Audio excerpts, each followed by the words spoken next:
For almost the last year, I've been working on my indie game about a wizarding academy called Castlemancer, and there's one topic I haven't really discussed in depth yet. We are going to talk about the one thing that can make or break you, the one thing that divides and unites the world, the one thing you both desire and despise. And no, it's not a goth anime girlfriend, it's money. And specifically, how you can make money as an indie game developer, or even more broadly, just as a software engineer with a side project. So there are three main methods I've identified that are all potential revenue streams for your game or side project. And you should stick to the last one, as that's where a lot of the juicy potential is for us indies. Now, the first strategy is the most obvious, which is the revenue associated with the sale or distribution of your game. This can be in terms of a purchase game or in terms of a free game with advertisement. Your game's monetization model will obviously determine which of these is the most applicable. Free games with in-app purchases or ads are generally more popular on mobile platforms because of the wide distribution. And distribution and audience size is essential for games like this because only a very small portions of users, roughly 1% to 2%, will actually spend money in-game. Or if it's an ad-based model, the more ads that are shown, the more money you, the developer, receives, hence the incentive for broad distribution. Paid game models are fairly common on PC platforms like Steam and consoles and are fairly straightforward. A player buys your game, minus the cut of the distribution platform, and whatever your local taxes may be. In terms of the cut by distribution platform, for example, Steam, PlayStation, Xbox, Nintendo Switch all take roughly 30% of your game's revenue. The Apple and Google App Stores also take 30% generally for the first year and then 15% every year after. Epic only takes 12% on game sales from their platform, and indie platforms like itch.io take potentially 0 or up to 10%. So when you see that some huge games made millions and millions of dollars, remember that they're likely not seeing most of it due to platform cuts,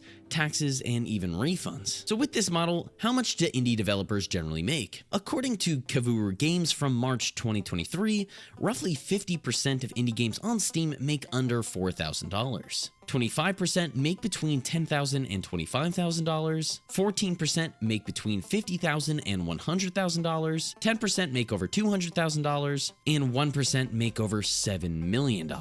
So that's what most people think when it comes to income related to indie game development, the actual sale of copies, in-game purchases, or ads. And I have actually made two specific videos about some of the indie games that have made the most amount of money, and another video detailing a bunch more indie game statistics from Unity. You can find those videos in the description below. Another common monetization method that somewhat goes along with the sale of your indie game is finding a publisher or investor. Now, I've never worked with a game publisher, and it can vary based on your individual contract. Generally, from what I've heard and researched, a publisher or investor will give you some set amount of money up front, an advance payment, to finish your game either through hiring additional game devs, artists, or quitting your full-time job, for example. In addition, game publishers can also help with marketing and general scalability, as it's in their best interest that the game does well so that they can recoup their investment. In exchange, there's generally a revenue share agreement where the publisher will get some percentage of your game's revenue. It's also common for the publisher to get 100% of the revenue until they recoup the initial investment, at which point the revenue share kicks in. Again, the exact percentages and timelines will vary based on the agreement, but I did find a great article from the Game Discover Co. newsletter from 2020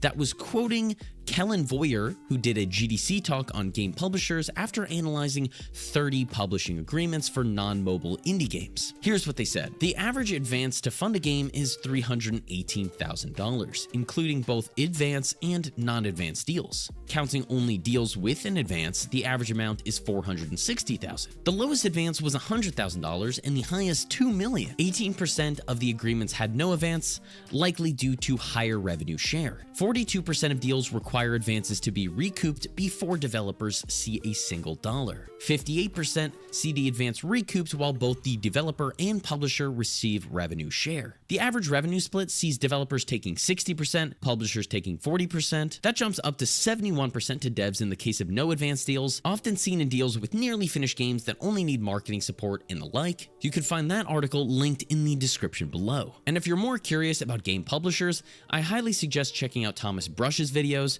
who has a lot of experience with game publishers. And the last category of monetization I'm going to call as content creation, and there are a few different subgroups that fall into this. First, social media content creation is the most common association. So whether that's devlogs about your game, trailers, feature videos, skits, whatever the content is, and whatever the platform, whether it's YouTube, Instagram, Twitter, TikTok, Facebook, etc., you have the ability to earn money from that content, generally either through sponsorships or ad revenue associated with the platform. Now, this is usually not a huge amount of money unless you're getting tons of views, but it's still something regardless. For example, I haven't released my game Castlemancer yet, but I've made money from sponsorships and ad revenue from the devlogs I've made about Castlemancer.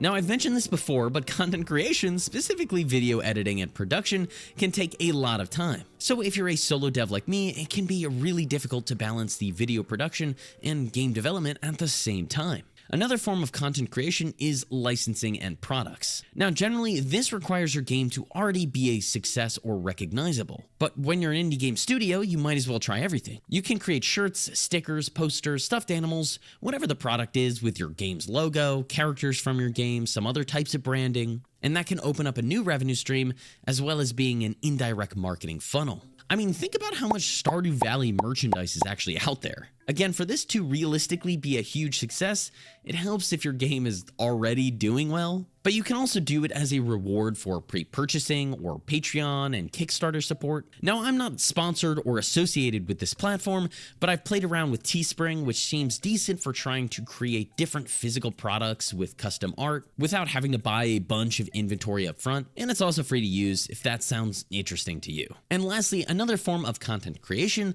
that you can help monetize for your indie game or indie game studio is what I'll call paid information. So this can come in many forms, like a course, a book, articles, even data. Basically, meta information related to the creation of your game that could be useful to other game developers or publishers. Information like how you made it, technologies you used, optimization techniques, marketing data, assuming you're allowed to release that, or other types of information and data kind of in that realm. This can also include paid art packs on places like itch.io and programming tools or packages on the Unity or Unreal marketplaces. And I've even seen several game dev YouTubers create products in this sphere. So those are the three main categories of monetization that I've tried to identify to help indie game devs, or really any side project, as I think most of these are applicable to other startups and not just game studios. So let me know what you all think. And if you watch this and you're like, yes, I want to build my very own game. Well, for that, you might want to learn some foundational computer science and math. And that's where this video's sponsor, Brilliant, can help. Brilliant is where you learn by doing, with thousands of interactive lessons in math, data analysis, programming, and AI. Their first principles approach helps you build understanding from the ground up.